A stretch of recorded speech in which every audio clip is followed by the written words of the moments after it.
সম্মানিত দর্শক, আশা করি সবাই ভালো আছেন। আজকে আমরা জানার চেষ্টা করব আমাদের দেশে অনেক বছর আগে থেকে যে সকল দলিল রেজিস্ট্রি হয়েছে বা দলিল সম্পাদন হয়েছে, সেই সময়কার দলিলের ভাষা পরবর্তী সময়ে একটি নির্ধারিত ফরম্যাট করা হয়েছে, যে ফরম্যাটে এখন চলছে সারা দেশে একই রকম। কিন্তু তখনকার সময়ে হয়তোবা তখনকার ভাষা, এই ভাষাগুলি ব্যবহার করা হয়েছে, এর মধ্যে কিছু শব্দ আছে যে সকল শব্দ আমরা সাধারণ মানুষ সহজে অনেক সময় বুঝি না বা জানা কঠিন হয়ে পড়ে। আজকে আমাদের দেশে পুরাতন যে সকল দলিল রয়েছে, সেই সকল দলিলে যে কিছু শব্দ বা কিছু ভাষা ব্যবহার করা হয়েছে, তখন হয়তোবা সময় সংক্ষেপ করার জন্য সেই ভাষাগুলো ব্যবহার করা হয়ে থাকতে পারে। যাই হোক, যে কোনো কারণেই এই ভাষা ব্যবহার করা হয়েছে, এই ভাষার কিছু শব্দ আজকে আমরা সেই শব্দগুলোর অর্থ জানার চেষ্টা করব, যাতে দলিলটি আমাদের পড়তে এবং বুঝতে সহজ হয়, সুবিধা হয়। অনেক সময় আমরা এই শব্দটির অর্থ না জানার কারণে দলিলের যে মর্মার্থ সেটা আমরা অনুধাবন করতে পারি না, বের করতে আমাদের কষ্ট হয়ে যায়। আজকে এই বিষয়ে আমরা জানবো যে কিছু পুরাতন দলিলের শব্দ নিয়ে কথা বলবো, সেই শব্দগুলার প্রচলিত বা প্রতিশব্দ কি সেটা নিয়ে আজকে কথা বলবো। প্রথমে আমরা আসি, যেখানে দলিলে অনেক সময় লেখা থাকে খং, খ অনুষ্কার খং। খং বলতে আসলে খতিয়ান। খতিয়ান শব্দটি সংক্ষিপ্ত শব্দ ব্যবহার করা হয়েছিল খং দিয়ে। যখন আমরা কোথাও খং দেখব, তাহলে আমরা বুঝে নিব যে এটি খতিয়ান বা খতিয়ান নাম্বার লেখার আগে সেই শব্দটি ব্যবহার করা হয়েছে। এরপরে রয়েছে দং। দং দিয়ে বোঝায় যে সেই জমিটি, যে জমিটি রেজিস্ট্রেশন হয়েছিল বা রেজিস্ট্রেশন সম্পাদন হয়েছিল, দং অর্থাৎ যিনি দখলে ছিলেন তাকে বোঝানো হয়েছে। দখলদার বা দখলে যিনি ছিলেন তার সংক্ষিপ্ত শব্দটি হচ্ছে যে দং, এটি ব্যবহার করা হয়েছে। এরপরে হচ্ছে যে বং। বং মানে হচ্ছে বাহক, কোনো কিছুর তথ্য বা যার মাধ্যমে এটি এসেছে সেই শব্দটি ব্যবহার করার জন্য বাহক শব্দটির সংক্ষিপ্ত শব্দ ব্যবহার করা হয়েছে বং। এরপর হচ্ছে নিং, অর্থাৎ তখনকার সময় বা আগেকার দিনে বা এখনো আছে যে অনেকেই দলিল সম্পাদন করেন, ক্রয় বিক্রয় করে থাকেন, হয়তো বা পুরোপুরি শিক্ষিত না, পড়াশোনা জানতেন না। তাদের ক্ষেত্রে তাদের যারা আশেপাশের এমন কেউ যারা পড়াশোনা জানতেন, শিক্ষিত, তারা তাদের স্বাক্ষরকে শনাক্ত করতেন, তাদের পক্ষ থেকে স্বাক্ষর নিতেন, তারা টিপসই দিতেন।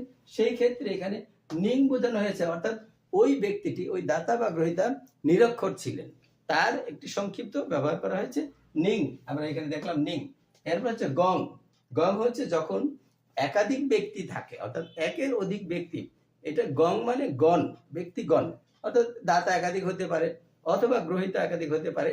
সেই একাধিক হওয়ার ক্ষেত্রে কোনো ব্যক্তির নামের পরে যদি গং শব্দটি আমরা দেখতে পাই, তাহলে বুঝবো যে সেই ব্যক্তির সঙ্গে আরো এক বা একাধিক দাতা অথবা গ্রহীতা ছিলেন। এই শব্দটি ব্যবহার করার জন্য সংক্ষিপ্তভাবে গং শব্দটি ব্যবহার করা হয়েছিল। এরপর হচ্ছে সাং। আমরা বর্তমান সময়েও দেখতে পাই অনেকে ঠিকানার পরিবর্তে সাং কথাটি লিখে থাকেন। সাং, এটার একটা অর্থ হতে পারে শাকিন অথবা সাং মানে ঠিকানা। বর্তমান সময়ে আমরা বলে থাকি বর্তমান ঠিকানা বা স্থায়ী ঠিকানা। সংক্ষিপ্ত সাং কথাটি লিখে সেই ব্যক্তির, দাতা বা গ্রহীতার ঠিকানা ব্যবহার করার জন্য এই শব্দটি ব্যবহার করা হইতো তখন। এরপরে আছে মং, অর্থাৎ সেই সম্পত্তিটির মূল্য, যত টাকা মূল্য আসে, মৌজাভিত্তিক মূল্য হতে পারে, মোট মূল্য হতে পারে, এই মূল্যটি বোঝানোর জন্য সংক্ষিপ্ত শব্দ ব্যবহার করা হইতো মং। এরপরে যেটি আছে সেটি অবশ্য শব্দের সঙ্গে অনেকটুকু পার্থক্য আছে, সেটি হচ্ছে পিং। পিং অর্থ হচ্ছে পিতা, অর্থাৎ দাতা বা গ্রহীতার যে পরিচয়, তার পিতার নাম লেখার জন্য পিং শব্দটি সংক্ষিপ্ত শব্দ ব্যবহার করা হয়ে থাকতো। আরেকটি কথা আছে, সেটি হচ্ছে জং। কোনো মহিলা যখন দাতা অথবা গ্রহীতা ছিলেন কোন দলিলে, তার স্বামীর নাম লেখার জন্য, স্বামীর নামটি বোঝানোর জন্য স্বামী বা পতি না লিখে সেখানে লেখা হইতো বা লেখা আছে কোনো দলিলে জং। জং বলতে আমরা বুঝবো যে কোনো মহিলার স্বামীকে বোঝানো হয়েছে বা স্বামীর প্রতিশব্দ। এরপরে রয়েছে বিং। বিং হচ্ছে যে বিস্তারিত, অর্থাৎ এই বিষয়ে একটি বিস্তারিত বিবরণ আছে, সেটা বিং শব্দটি ব্যবহার করে বিস্তারিত কথাটি বোঝানো হয়েছে। এরপরে আছে হাল, যেমন হাল হাল খাজনা, হাল হচ্ছে যে একেবারে লেটেস্ট, মানে বর্তমান।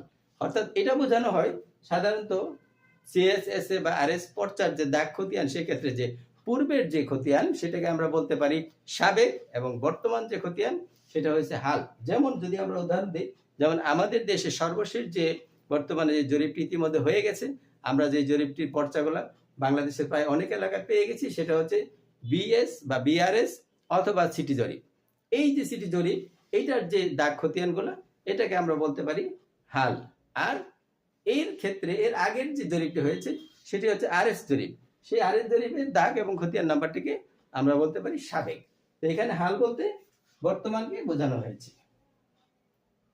এরপরে রয়েছে হিস্সা। হিস্সা অর্থে একাধিক ব্যক্তি যখন থাকে, দাতা বা গ্রহীতা, তারা কি কি অংশ, কে কতটুকু বিক্রি করলো, কে কতটুকু পেলো, এই বিষয়টা ব্যবহার করার জন্য অংশ, তার অংশ বা পরিমাণটা ব্যবহার করার জন্য হিস্সা শব্দটি ব্যবহার করা হয়েছিল। এরপরে আসি আমরা চৌহদ্দি। এটি একটি গুরুত্বপূর্ণ বিষয়। আমরা অনেকেই জানি চৌহদ্দি প্রত্যেকটা দলিলেই থাকে বা থাকবে, এখনো আছে। চৌহদ্দি হচ্ছে যে সেই বিকৃত যেই জমিটি রেজিস্ট্রেশন করা হয়েছে, অর্থাৎ হস্তান্তর করা হয়েছিল, সেই জমির চারপাশের জমির মালিকের নাম বা অবস্থান যখন লেখা হয়, এটার যে হেডলাইন সেটা হচ্ছে চৌহদ্দি।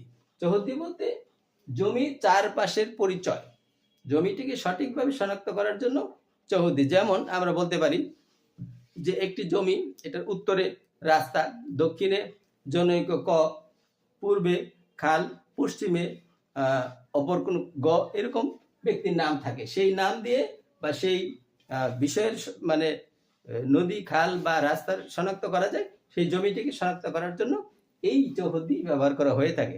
চৌহদ্দি মূলত দলিলের শেষের দিকে চৌহদ্দির পরিচয়, অর্থাৎ তফসিলের পরে এটা থাকে। এরপরে আসি আমরা দাখিলা। দাখিলা, দাখিলা বলতে খাজনা বা খাজনা রসিদকে এখনো গ্রামে গঞ্জে দাখিলা বলে থাকে। অনেকেই বলে থাকে যে দাখিলা, এটা হচ্ছে খাজনা বা খাজনা রসিদটাকে আমরা দাখিলা বলতে পারি বা বুঝি। তারপর হচ্ছে নাল। এটা হচ্ছে যে জমির অনেকগুলো শ্রেণী আছে।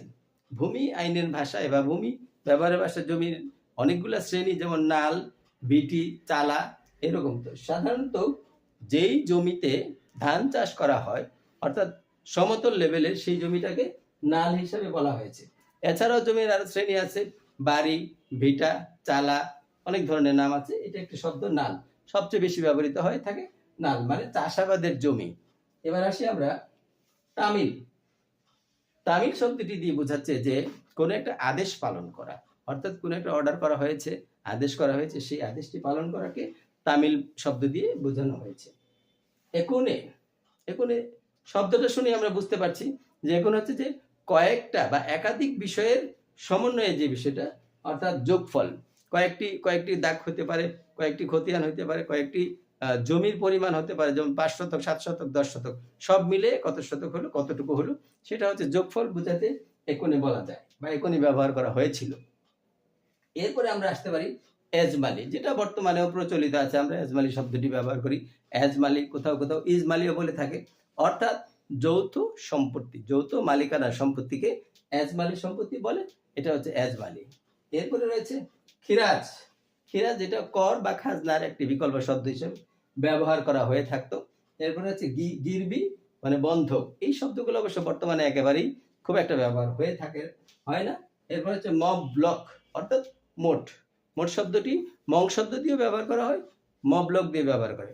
আশা করি আজকে পুরাতন দলিলের কিছু জটিল, বর্তমানে আমাদের কাছে জটিল মনে হতে পারে কারো কারো কাছে, এমন কিছু শব্দ এবং সেই শব্দগুলির কি প্রতিশব্দ, এটি নিয়ে আজকে কথা বললাম। যদি ভিডিওটি ভালো লাগে তাহলে আপনারা আমার ভিডিওটি দেখবেন এবং সাবস্ক্রাইব করবেন। সবাইকে এতক্ষণ আমার সঙ্গে থাকার জন্য ধন্যবাদ। আল্লাহ।